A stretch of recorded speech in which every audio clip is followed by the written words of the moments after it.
Good morning. আর আজকে তো Sunday, আর এখন টাইম হয়েছে সকাল 11টা।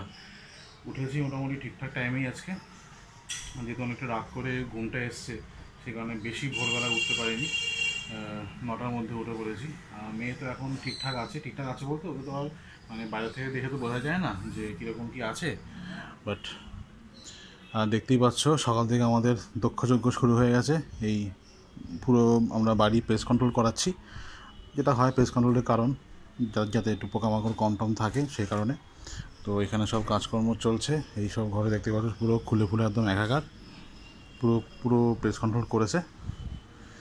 এখন এই চলছে আজকে রোববারের বাজার। মেঘলা দিন, মেঘলা আকাশ, পায়ে ঠান্ডা ঠান্ডা হাওয়া বইছে, আর সঙ্গে তো বৃষ্টি তো কন্টিনিউ চলছেই। তো এই সঙ্গে আমাদের এই ঘরের কাজও চলছে, সেজন্য আজকে মেয়েকে একদম এই ঘরে আমরা রাখিনি।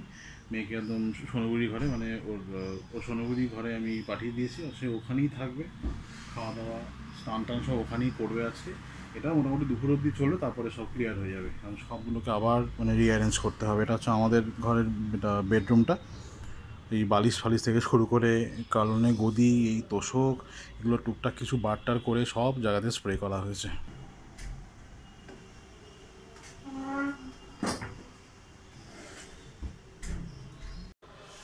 তো এখন 12টা 20 বাজে। ওরা মোটামুটি 11:30 নাগাদ চলে গেছে, 11:30 কি 11:15 নাগাদ গেছে সব কিছু কাজকর্ম করে। এখন সারা বাড়ির যা অবস্থা, নিজেদেরকে দেখে মনে হচ্ছে আমরা সব রিফিউজি।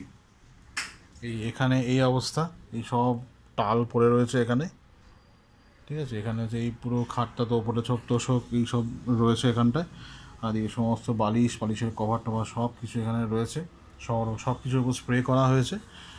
ওই ঘরের অবস্থা এখানেও তাই, এই সমস্ত কিছু যা যা থাকে এগুলো, এই কুশনগুলো সব কিছুর উপর স্প্রে করা হয়েছে।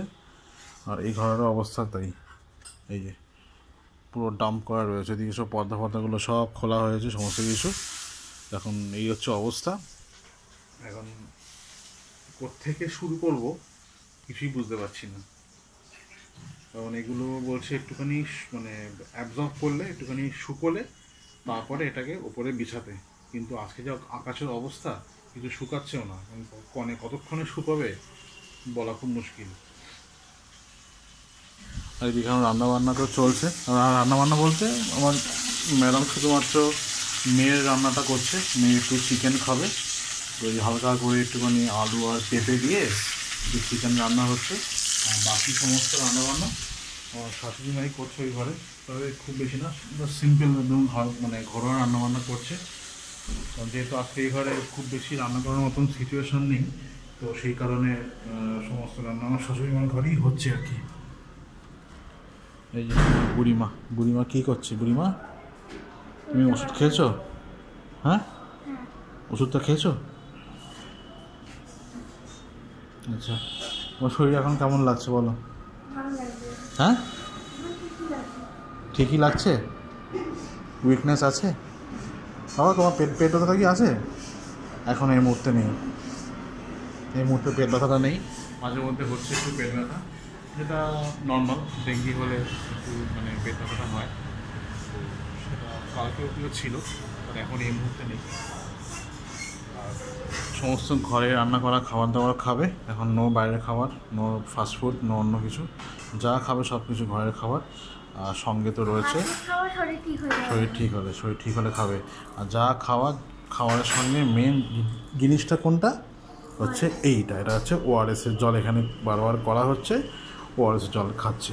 এখনও শেষ করতে পারলে না? তোমাকে আমি বললাম এটা শেষ করতে, আমি আবার মানে ভরে দেবো, একটু খাও। আর এখানে এই রান্নাবান্না হচ্ছে, যেটা বললাম একদম ঘরোয়া সামান্য রান্না, শুধু একটু মাংস করবে। এই যে মাংসই, হ্যাঁ মাংস আর ভাজা ভাত, ব্যাস এই আগে সিম্পল রান্না। তো দেখতে দেখতে অনেকটাই বেলা হয়ে গেল, এখন প্রায় 3টে বাজে। আর আকাশের অবস্থা তো একদম মানে সেম, ঝিরিঝিরি বৃষ্টি পড়েই যাচ্ছে, কোনো সময় ঝিরিঝিরি পড়ছে, কোনো সময় একটু জোরে হচ্ছে। এখন দেখো, এখন কিন্তু মানে বৃষ্টি পড়ছে, কিন্তু আস্তে আস্তে পড়ছে, সেজন্য অত বেশি বোঝা যাচ্ছে না, কিন্তু পড়ছে। আর আকাশ তো পুরো একদম মানে কালো হয়ে রয়েছে আকাশ। এখন খেতে বসবো, মেয়ে তো খেতে বসে গেছে, ওকে সব ওষুধপত্র দিয়ে দিলাম, খাওয়ার আগে যেগুলো থাকে, বাকি এখন খেয়ে দিয়ে একটু বিশ্রাম নেবে, বায়না করছে সন্ধ্যাবেলা একটু বেরোনোর জন্য, আর একটু আইসক্রিম খেতে ইচ্ছা করছে। বাট এই দুখানাই এখন এই মুহূর্তে করা যাবে না। এখন যে কদিন বৃষ্টির প্রকোপটা চলছে সে কদিন তো বাইরে বেরোনোর কোনো সিনই নেই। এই বৃষ্টির জন্যই এত কিছু গণ্ডগোলটা হচ্ছে আর কি, চারদিকে এই ডেঙ্গুর এত বেশি বাড়ন্ত। আর আজকে কুটুর ফেভারিট এই চিকেন দিয়ে পাতলা করে ঝোল, তার সঙ্গে আলু দিয়ে পেঁপে দিয়ে, তাই তো। যেহেতু আজকে আমার শাশুড়ি মা রান্নাবান্না করেছে, তাই আজকে 2 ঘরের পুজো। রান্নাটা করলেও আজকে দিয়ে দিতাম পুজো, কিন্তু একটু গন্ডগোল হয়ে গেছে। করার কথা ছিল একটা, পরে আবার চেঞ্জ হয়ে চিকেন করা হবে, ঠিক হলো, সেই জন্য একটু টাইমে গন্ডগোল হয়ে গেছে। যাই হোক ওভারঅল রান্নাবান্নার জন্যই এই দেরি হয়ে গেছে পুজোতে। তাই আজকে 2খানা ঘরের পুজো ওই দিচ্ছে, ওই ঘরেরটা হয়ে গেছে, এখন এই ঘরের পুজোটা দিয়ে তারপর ওরা খাওয়া দাওয়া করে তার মাঝখানে আমি খেয়ে নেবো আর কি। আজকে দুপুরের খাওয়া এটা হচ্ছে বেগুন ভাজা রয়েছে, সঙ্গে ভাত, আর তার সঙ্গে রয়েছে এখানে টমেটো দিয়ে ডাল, আর সঙ্গে হচ্ছে চিকেন কষা। একদম সিম্পল মেনু, বাট সুন্দর মেনু। আর আমার তো এখন একটু লাগেই, একটু শশাটা আমার এখন প্রয়োজন। তো এখন তো অনেক রাত্রি হয়ে গেছে, 11টা বেশি বেজে গেছে। ঘুম থেকে উঠেছে অনেকটাই লেটে, আর ওঠার পর থেকে একটু সমস্যা হচ্ছে, একটু পেটটা ব্যথা করছে, সেই কারণে ঠিক ভালো লাগছিল না কিছু করতে। যাই হোক, মেয়ে আজকে রাত্রেবেলা বললো একটু খাবে, ওই একটু স্যান্ডউইচ খাবে, এগ স্যান্ডউইচ, এগ আর আলু দিয়ে স্যান্ডউইচ, কারণ ও ভাত খেতে ইচ্ছা করছে না, আর রুটিও খাবে না, সেই কারণে এখানে একটু স্যান্ডউইচটা বানালাম। এই হচ্ছে স্যান্ডউইচটা, জাস্ট এক্ষুনি বানালাম, এখন মেয়েকে দিই, ও খাক বেশ মচমচে করে। দেখতে পাচ্ছ সাউন্ডটা বেশ মচমচে একটা সাউন্ড বেরোচ্ছে। একটু কেটে দিয়ে দেবো, খাবে এখন। তার আগে সমস্ত ওষুধপত্রগুলো খাওয়া হয়ে গেছে। তো গাইস, বেসিক্যালি কালকে রাত্রেবেলা এত শরীরটা খারাপ ছিল যে সেভাবে ভিডিওটা আমি এন্ড করতে পারিনি, কারণ প্রচণ্ড পরিমাণে সে পেটের ব্যথা, তো যে কারণে একদম কথা বলার মতো অবস্থায় ছিলামই না। তো সকালে ঘুম থেকে উঠেছি নর্মালি, আর আজকেও সে একই রকম মেঘলা আকাশ, অফিসে চলে এসেছি। মেয়ে এখন মোটামুটি ঠিকঠাক আছে, যেরকম ছিল ওরকমই আছে, কোনো অ্যাটলিস্ট কোনো চেঞ্জেস কিছু নেই। আজকে সকালে সিবিসি ব্লাডটা নিয়ে গেল, সিবিসি টেস্টটা করা হবে, দেখবো আজকে বিকেলে প্লেটলেট কাউন্টটা কেমন থাকে, তো সেগুলো ডাক্তারের সাথে কথাবার্তা বলবো। তো আশা করছি যে ঠিকঠাকই থাকবে। তো চলো এই মুহূর্তে ভিডিওটা শেষ করছি, পরবর্তী আপডেট আমি অবশ্যই দিয়ে দেবো তোমাদেরকে আমার মেয়ের ব্যাপারে। তো দেখা হচ্ছে পরবর্তী ব্লগে, টাটা।